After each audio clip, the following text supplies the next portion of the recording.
ভোক্তা পর্যায়ে ৩৯ টাকা কমিয়ে এলপিজির নতুন দাম নির্ধারণ করেছে নিয়ন্ত্রক সংস্থা বাংলাদেশ এনার্জি রেগুলেটরি কমিশন। প্রতি 12 কেজি সিলিন্ডারের দাম ১৪০৩ টাকা থেকে কমিয়ে নির্ধারণ করা হয়েছে ১৩৬৪ টাকা। তবে সরকার কয়েক ধাপে এলপিজির দাম কমালেও সেটি তেমন কোনো প্রভাব পড়ছে না গ্রাহক পর্যায়ে। এ নিয়েই আমাদের কথার আজকের আয়োজন। আপনাদের সঙ্গে আছি আমি ওয়ালিউল সাকিব।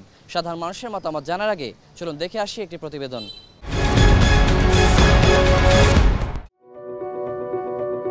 আন্তর্জাতিক বাজারের সঙ্গে মিল রেখে ২০২১ সালের এপ্রিল থেকে প্রতি মাসে এলপিজির দাম সমন্বয় করে আসছে Bangladesh energy regulatory commission BERC. চলতি বছর মার্চ থেকে ২ মাস অপরিবর্তিত ছিল এলপিজির দাম। সে সময় ১২ কেজির এলপিজি সিলিন্ডারের দাম করা হয়েছিল ১৪৫০ টাকা। তারপর গত ৩ মাস ধাপে ধাপে দাম কমিয়ে সবশেষ একই পরিমাণ সিলিন্ডারের দাম ১৩৬৪ টাকা বেঁধে দেয় বিইআরসি। বুধবার সন্ধ্যা ৬টা থেকে বিইআরসির এই সিদ্ধান্ত কার্যকর হওয়ার কথা থাকলেও এলপিজি সিলিন্ডারের বিভিন্ন রিটেইলার পয়েন্টে গিয়ে দেখা যায় ২ মাস আগের দামেই বিক্রি হচ্ছে মূলত বাসা বাড়িতে ব্যবহৃত ১২ কেজির এলপিজি সিলিন্ডার। আমার কাছ থেকে দোকান থেকে নিয়ে গেলে ১৪০০ টাকার মধ্যে আমরা ছেড়ে দিই। আমার যদি ক্যারিং করে দিয়ে আসতে হয় সেক্ষেত্রে ১৪৩০ টাকা রাখি। বিক্রেতাদের দাবি, বিইআরসি ভোক্তাদের জন্য যে দাম নির্ধারণ করে দিয়েছে সেই দামই বেসরকারি এলপিজি কোম্পানিগুলো তাদের কাছ থেকে নিচ্ছে। কাজেই পরিবহন খরচ ও শ্রম যোগ করে কোনোভাবেই সরকারের নির্ধারিত দামে সাধারণ ভোক্তাদের কাছে এলপিজি বিক্রি সম্ভব নয়। যদিও মূল্য সমন্বয় করে বিইআরসির বিজ্ঞপ্তি অনুযায়ী ১২ কেজির এলপিজি সিলিন্ডারের দাম ভোক্তা পর্যায়ে থাকার কথা ১৩৬৪ টাকা। এই ১৪, ১৫, ১৬-র ভিতরে শুধু এ রেট ছিল, আর এছাড়া কখনই আমরা এ রেট পাইও নাই, না বরং তার চেয়ে বেশি রেট, এটার চেয়ে বেশি রেট বর্তমানে যা আছে তার চেয়ে বেশি রেটে বিক্রি হয়েছে। ১৭০০ টাকা বিক্রি হয়েছে, ১৮০০ টাকা বিক্রি হয়েছে, ১৭৫০ টাকা বিক্রি হয়েছে। জুলুম, যাই টাকা বলা হয় জুলুম। এলপিজি বাজারের এই নৈরাজ্য অনেকটা উন্মুক্ত দুর্নীতি। বিইআরসি এলপিজির দাম বাড়ানোর উদ্যোগ নিলে আগের রাতেই দাম বেড়ে যায়, কিন্তু সরকার দাম কমালে ভোক্তা পর্যায়ে সিলিন্ডার গ্যাসের দাম কমেছে এমন নজির দেশে বিরল। কেন এই নৈরাজ্য এমন প্রশ্নে অনেকটাই অসহায়ত্ব প্রকাশ করলেন খোদ বিইআরসির চেয়ারম্যান। যেহেতু আমরা জেলা প্রশাসনকে এবং বিভাগীয় প্রশাসনকে অনুরোধ করেছি আমরা তারা যেন ওই ভোক্তা অধিকার অধিদপ্তরকে সঙ্গে নিয়ে যেন অভিযান চালায় এটা। সো আপনারা কাইন্ডলি যদি একটু এটা কভার করেন আপনাদের প্রত্যেকের নিউজে, যে জেলা প্রশাসন এই অভিযান যেন নিয়মিত চালায়, তাহলে একটু কাজ দিবে হয়তো। Arafat Siddiqui, ATN news, Dhaka. এতক্ষণ দেখলাম প্রতিবেদন, এবার শুনবো সাধারণ মানুষের মতামত। এলপিজি গ্যাসটা আপনার দাম যে বাড়ে, কিন্তু আমরা যখন কিনতে যাই তখন কিন্তু আর দোকানদারের কাছে কম পাই না। তখন দেখি যে আগের রেটই, পূর্বের যে রেট, ওই রেটগুলি আপনার ওই টাকা দিয়ে আমাদের কিনতে হইতেছে। এতে আমরা তো ভুক্তভোগী। মনিটরিং বাড়ানো উচিত। দেখা গেছে যে বলে যে মনিটরিং বাড়াইছি, তারা তো কিছুই পারে না, তারা নামে মাত্র বলে বাড়াইছি, কিন্তু আগের মতোই আছে। আগের যে সিন্ডিকেট, সেই সিন্ডিকেট এখনো ধরে আছে। ম্যাক্সিমাম মানুষের ভিতরে একটা নৈতিক সমস্যা আছে এখানে, বুঝছেন? এই নৈতিক সমস্যার কারণে আজ আমাদের দেশের শুধু এই গ্যাস না, সব ক্ষেত্রে, প্রত্যেকটা ক্ষেত্রে জিনিসের দাম বাড়লে হয়তো ১ টাকা বাড়ে, মানে ব্যবসায়ীরা বাড়ায় দিয়ে ৫ টাকা।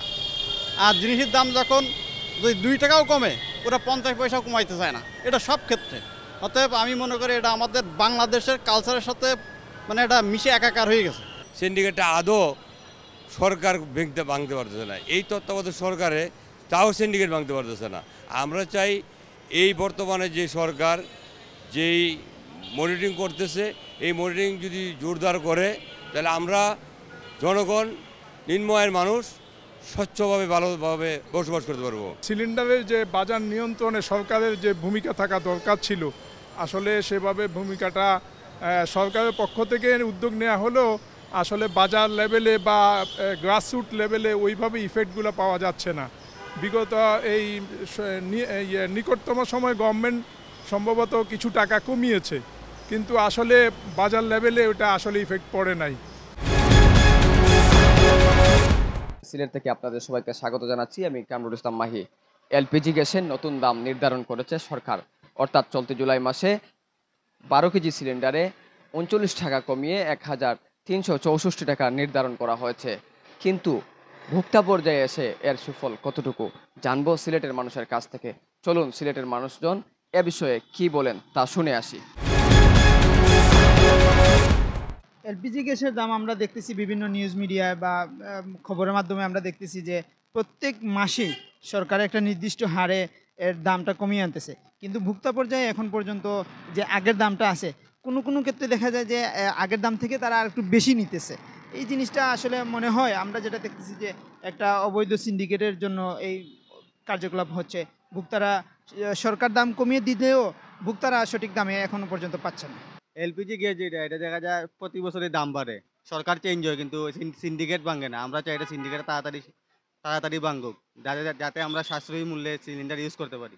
কোনো জিনিসে মনিটরিং নাই, মনিটরিং যদি না হয় 1 টাকার মাল আমি 5 টাকা বেচতে কোনো দ্বিধাবোধ আমি করতাম না। আমরা চাই প্রত্যেকে খালি লাভ করতাম, কিন্তু লাভটা যে জুলুমের পর্যায়ে যায় কি এই জিনিসটা আমরা চিন্তা করি না। তখন যদি গভর্নমেন্টেও যদি তা করে মনিটরিং করে, দুদকেও যদি সব জিনিস মনিটরিং করে, বিআইটি থেকে যদি মনিটরিং করে, তে আর কোনো জিনিসের সিন্ডিকেট থাকতো না। যে ও দোকানে বেচার 1500 আপনার 1600 বেচেন কেন? আপনার বালা লাগলে নৌকা না হইলে নাই। আমরা বিপদে বাধ্যতামূলক আনাও লাগে। আমরা গ্যাস ছাড়া অচল হয়ে গেছি বর্তমানে, গ্যাস আমরা লাগবো। একটা প্রশাসনের একটু দৃষ্টি করুক, তাই একটু দেহ কাউকে বালা করি। দফায় দফায় কমলেও গ্রাহক পর্যায়ে কোনো প্রভাব নেই এলপি গ্যাসের বাজারে। চলুন শুনে আসি এ নিয়ে পাবনার মানুষের ভাবনা। দোকানে গেলে আরো বরং বলে 1500 বেচতে, তোমার 1470 টাকা লাগে। সরকার নাকি কমাচ্ছে, তাহলে সরকার তো খালি বলে যে 1000 টাকা করেছে, কিন্তু তা তো নেয় না। আমরা অ্যাকচুয়ালি যারা সাধারণ মানুষ যেটা ব্যবহার করি, যেটা সরকার দাম কমায়, সেটা মার্কেটে আমরা পাচ্ছি না। আমরা বেশি দামে কিনতে আসছে, 1470 টাকা দিয়ে গতকালকে আমি কিনেছি। গ্যাসের চুলা এই মুহূর্তে কোনো রকমের দামই কমে নাই। ওই যত যাই যে যত কথাই কয় কোনো দাম কমে না। ওই বাড়ানোর কথা কয়, মানার কথা এটাই কয়, দোকানে কিনবে যান দেখেন গা সেই দামই আছে। সরকার যারা দায়িত্বে আছে তারা ঠিক মতো দেখভাল করে না, শুধু ওখান থেকে ঘোষণা দিচ্ছে, এই দেখভাল গুলো হচ্ছে না, যার কারণে আমরা সাধারণ জনগণ চিন্তায় পড়ে আছি। এর মানে সুরা হচ্ছে না, এই বারবার শুনতেছি খালি কমতেছে, কিনতে গেলে তো দাম ওই তাই। আমাদের কথার আয়োজন এ পর্যন্তই। আজকের মতো বিদায় নিচ্ছে আমি ওয়ালিউল সাকিব। আবারও হাজির হব অন্য কোনো দিন অন্য কোনো বিষয় নিয়ে। সে পর্যন্ত সবাই ভালো থাকুন, সুস্থ থাকুন, চোখ রাখুন এটিএন নিউজে।